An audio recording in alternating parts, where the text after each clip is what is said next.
Firstly, we will gonna open device manager. For this, go to search.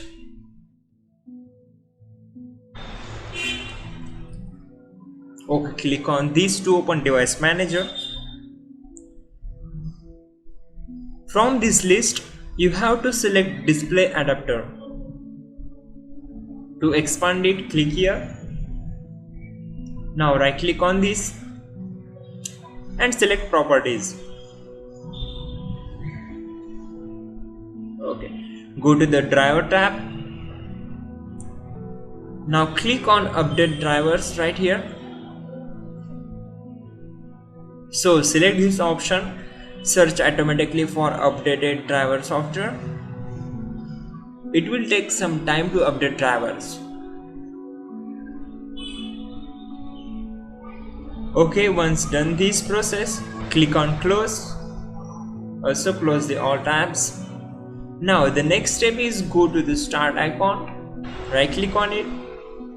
We will get the list of options. Then left click on command prompt admin. Okay, now type power cfg space -h space off. Then hit enter. Once you done this, close the command prompt window. Now go to search, type control panel. On this window, go on view by and select category. Then click on hardware and sound. Now click on power option.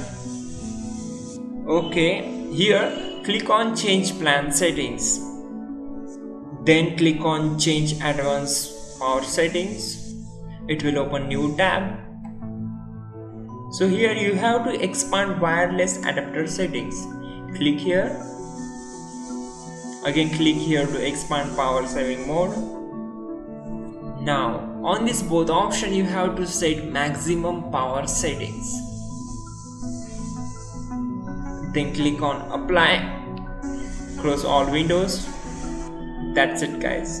You're good to go. Thank you for watching this video.